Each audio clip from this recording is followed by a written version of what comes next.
Madame Dramé Safia Diallo et je suis doctorante en sociologie à l'Université du Mali. Et donc, je suis fortement impliquée dans les associations de plaidoyer pour la sécurisation des petites exploitations agricoles et entreprises. Et donc, je suis aussi très impliquée dans les problématiques d'accès des femmes au foncier et leur sécurisation. Vous venez du Mali aujourd'hui, quelle est la situation des femmes par rapport à l'accès au foncier? Et donc, comme je l'ai dit dans mon exposé, il y a beaucoup de pesanteurs socio-culturelles qui pèsent sur les femmes quant à leur accès à la terre, surtout quand ils ont l'accès maintenant le contrôle et après le contrôle la sécurisation foncière. Et donc, ces pesanteurs sont d'ordre religieux avec l'islam, mais aussi d'ordre coutumier. Mais on a aussi les droits positifs. Mais quand même, les femmes ont accès à la terre. Mais le problème, c'est que quand la femme se marie, elle devient un bien immobilier de la famille de son mari. Et donc, c'est ça qui la défavorise.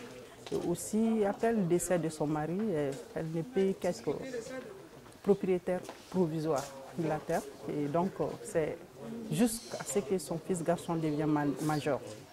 Et donc, c'est ces phénomènes qui font qu'elles ont beaucoup de pesanteurs. Sinon, les droits positifs prévoient, et surtout avec l'avènement de la loi d'orientation agricole, il y a une discrimination positive en faveur des femmes.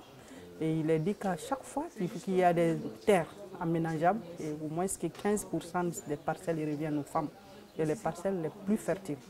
Parce qu'en général, les parcelles qui sont cédées aux femmes sont des parcelles économiquement non viables et donc qui ne servent qu'à l'autosuffisance alimentaire et surtout les jardins potagers pour les sauces. Et donc, c'est toutes ces problématiques qui font que les femmes sont économiquement diminuées et très fragilisées quant à l'accès à la sécurisation et le contrôle sur les terres. Et aujourd'hui, qu'est-ce que vous gagnez en participant à une rencontre comme ça? Ce que je gagne, moi, je veux seulement susciter l'intérêt de NELCA. Surtout, je compte beaucoup sur le NELCA par rapport à sa possibilité de nous mettre ensemble pour partager les expériences et de récolter les expériences pour le dialogue politique. Pas que les success stories, mais toutes les expériences qui se passent à travers les pays de la sous-région pour qu'on se mette ensemble pour discuter et voir les outils, les portes de sortie.